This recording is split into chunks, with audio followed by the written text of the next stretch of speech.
K24 teach के इस platform पर मेरा नाम है कुलदीप सिंह। आप सभी का बहुत बहुत स्वागत है। साथियों, हम लोग कर रहे हैं मानव की उत्पत्ति को कवर, और जिसमें हम लोग उत्तराखंड का परिप्रेक्ष्य में पढ़ेंगे और उत्तराखंड इतिहास को हम लोगों ने उठाया है।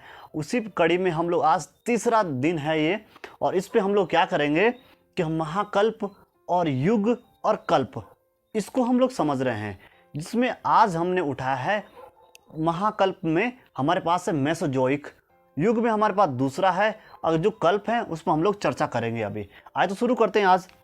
अभी तक हमने जो चर्चा की थी, हमने बताया था कि जो महाकल्प है हमारे पास, महाकल्पों की जो संख्या बताई गई है वो 5 है।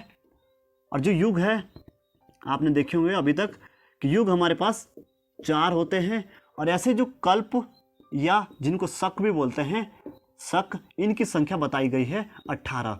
अभी तक हमने ये सिर्फ डिस्कस किया है, कुछ हमने हालांकि इसमें से हमने चर्चा भी की है। अब आज हमारे पास जो है वो है मेसोजोइक। क्या है?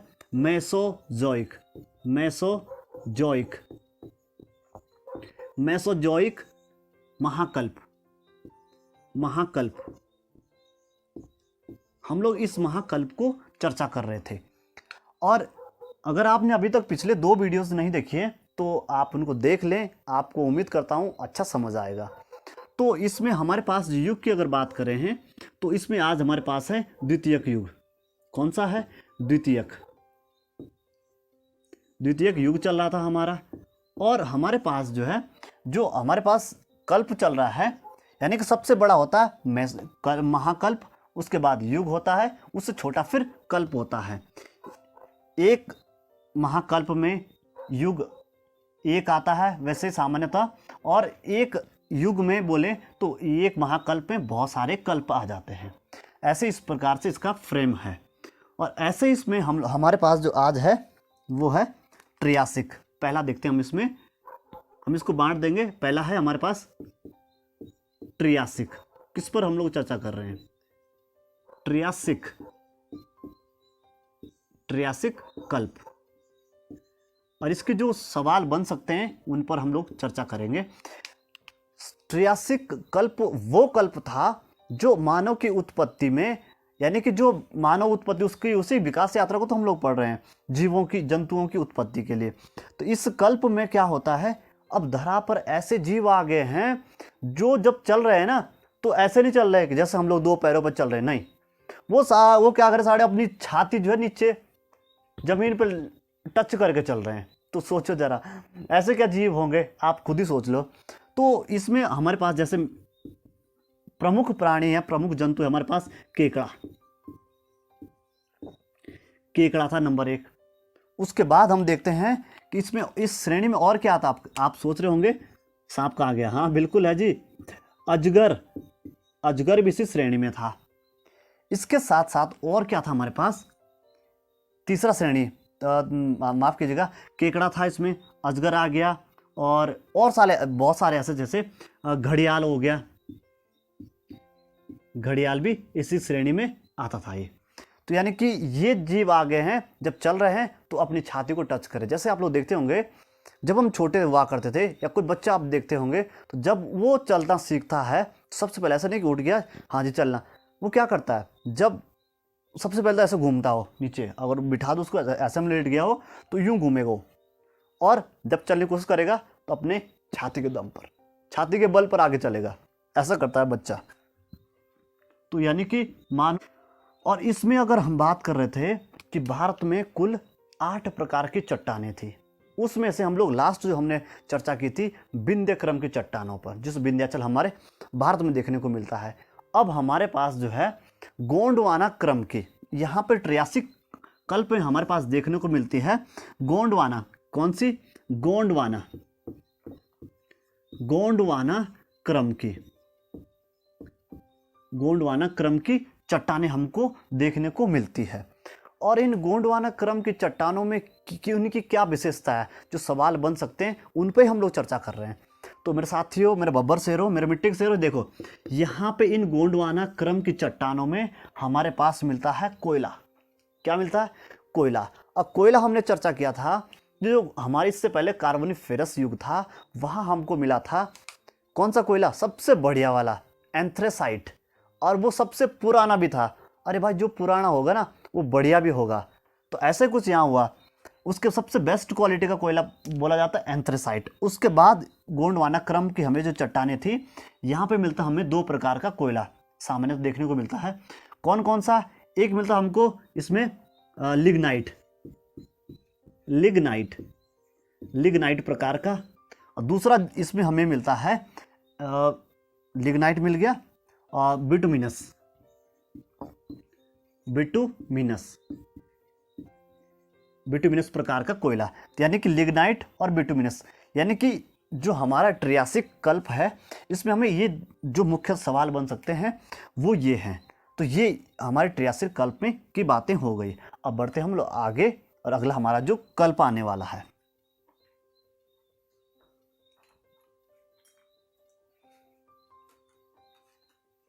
बाद जो अगला हमारा कल्प आने वाला है वो बड़ा डेंजरस है, बहुत मजेदार है।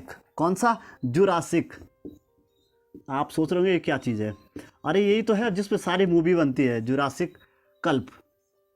हॉलीवुड इस पे तो डिपेंड है आधा से ज़्यादा, यानी कि यहाँ पता नहीं कितनी मूवियाँ बन गई होगी। खैर देखो, जुरासिक कल्प में हमारे पास अब धरा पर इतने बड़े बड़े जीव आए कि जिनको बाप रे, इतने बड़े जितने मेरा गांव है ना, इतने लोगों को वो अकेले एक दिन में नाश्ते में खा जाएगा, इतने बड़े बड़े जीव थे।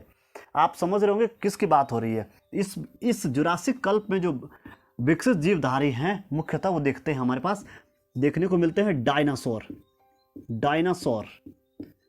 ठीक है, डायनासोर था, और ये हमें मिलता है कहाँ पे? अफ्रीका वाले क्षेत्र में, अफ्रीका।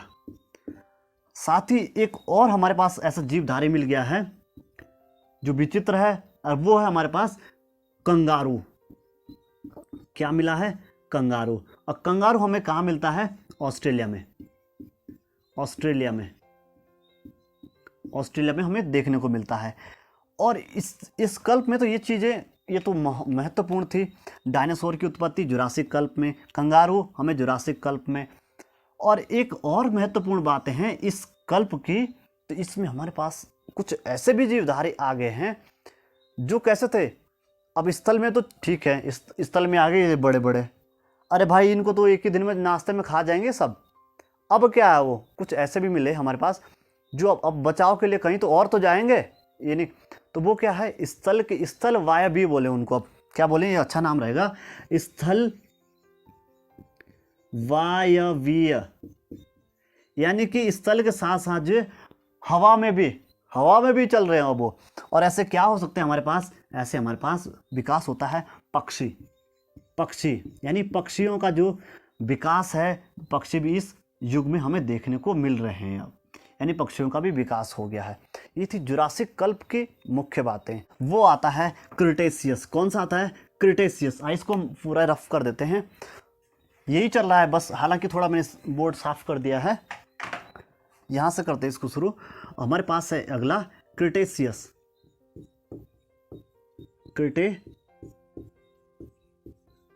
क्रिटेशियस कल्प। इस प्रकार से हम लोग डाल देते हैं। आप लिखना चाहे तो वो लिख लेना, बहुत अच्छा है ये भी। क्रिटेशियस कल्प में हमारे पास अब पृथ्वी के जो बहाया है उस पर कुछ हलचलें हमें देखने को मिलती है। आपने देखा होगा कि जो हमारा मैप तो देखा ही होगा आपने कि जो हमारा अमेरिका वाला पार्ट है, ऐसे देखेंगे आप लोग, ठीक है, ऐसे। अरे यार, ये है उत्तरी अमेरिका, और खैर स्क्रीन से बाहर चला जाएगा। और देखो जरा इसको ही, इसमें क्या है हमारे पास? एक श्रेणी ऐसे देखने को मिलती है, देखना आप लोग देखा होगे, पर्वतमाला ऐसे, और इसका नाम है रॉकी। क्या नाम है? रॉकी पर्वतमाला, है नहीं, पर्वतमाला। और दूसरा हमारा यहाँ पे बना देते हैं दूसरे एक, ये यहीं पे टच है, यहाँ पे पर यहाँ पे बना रहा हूँ इसको मैं, क्योंकि यहाँ से बाहर चला जाएगा। दूसरे हमारे ये देखा हमने,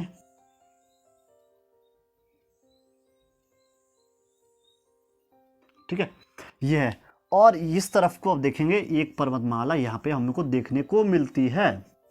चलो जी, आओ अब यहाँ पे बात पे, यानी कि समझ लेना ये दोनों मिल चुके हैं यहाँ पे।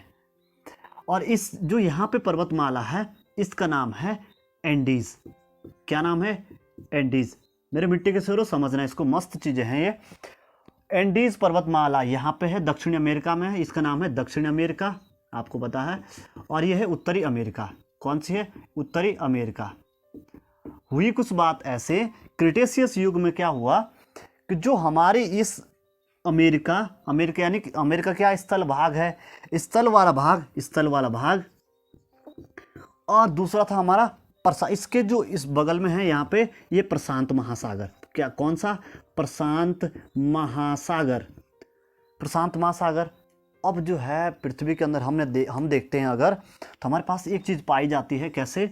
पृथ्वी की आंतरिक संरचना में हमें दिखता है कैसे? ऐसे इस प्रकार से। तो जो आंतरिक भाग है इसको बोलते हैं कोर। इसके बाद होता है मेंटल और लास्ट जो हमारे होता है क्रस्ट। तो क्रस्ट, मेंटल और कोर, जो बाहर वाली क्रस्ट यानी कि भूपर्पट्टी है, इसकी जो मोटाई होती है ज़्यादा से ज़्यादा वो 35 किलोमीटर होती है, 30 से 35 किलोमीटर होती है। 35 देखने को मिलती है, 35 किलोमीटर। अब देखिए जो मेंटल वाला पार्ट है हमारा, इसकी जो मोटाई होती है लगभग यहाँ से 2900 किलोमीटर तक होती है। अब जितनी भी हमारी जो प्लेटें होती है, जो स्थल का जो भाग है जो कठोर है और पानी के ऊपर जो चल रहा है ऐसे तैर रहा है, वही तो प्लेट हो गई। अब जहाँ पे पानी है तो वो हो गई हमारी जलीय वाली, यानी कि महासागरीय प्लेट वो हो जाएगी। और जो स्थल वाला भाग है अब कुछ ना कुछ तो कठोर होगा ही वो, और वो जहाँ तक है और वो यहाँ रहता है, इसमें स्थल वाले भाग में हो गई हमारी स्थलीय प्लेटें हो गई है। अब ये होता है दोनों प्लेटें किस पे रहती है? क्रस्ट पे रहेगी, बाहर पे इस पे रहेगी। और जो इसके अंदर होता है मेंटल वाला पार्ट, मेंटल वाले पार्ट में इसमें क्या होती है? वो सारा सब अंदर गले हुए फॉर्म में है, लिक्विड फॉर्म में, तरल फॉर्म में है। तो तरल अवस्था में है, तो यहाँ पे दोनों प्लेटें क्या करती है? ऐसे घूमती रहती है, ऐसे घूम रही है ऐसे। जैसे हम मेले में घूमते हैं ना, तो हमारे यहाँ तो मेले रहते हैं, स्थानीय मेले, तो दिन भर बस कहीं बुला नहीं रखा है, कहीं बस ऐसे घूमते रहते हैं, ऐसे मोमेंट होता है यहाँ पे। इन प्लेटों में भी यहाँ पे ऐसे मोमेंट हो रहा है। तो क्या हुआ, जो भारी प्लेट होती हमेशा, जो भारी लकड़ी होती, भारी आदमी होता, तो क्या होता है जब धक्का एक तरफ खींचेंगे तो भारी आदमी हमेशा बैठा रहेगा, हल्का वाला उठ जाएगा ऊपर ऐसे। तो ऐसे हुआ यहाँ पे भी। जो महासागरीय प्लेट होती है, इस पर कभी डिस्कस करेंगे, अच्छे से चर्चा करेंगे।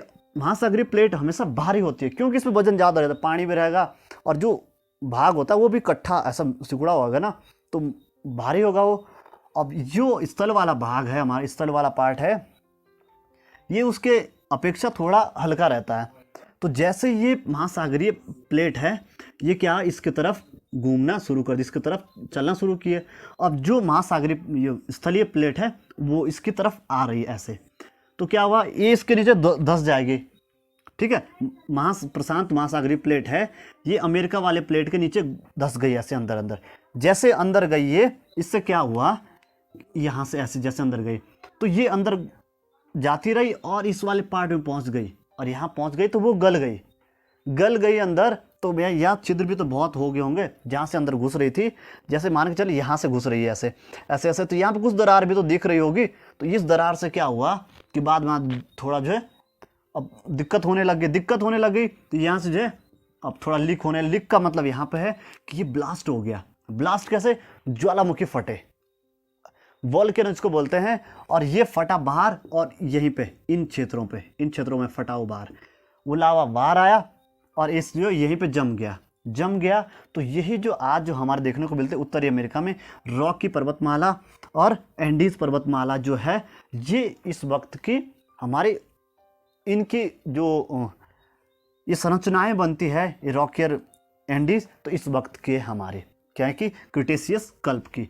तो ये थी आज का, हम लोग यही छोड़ रहे हैं मेसोजोइक कल्प को, और अब बढ़ रहे हैं इसके बाद हम पहुंच गए हैं अगला जो आएगा, हिमालय की उत्पत्ति, शिवालिक। और यहाँ से जो महत्वपूर्ण सवाल बन सकते हैं उत्तराखंड में, मैं देखे हैं बहुत सारे, तो इन पे भी हम लोग चर्चा करेंगे।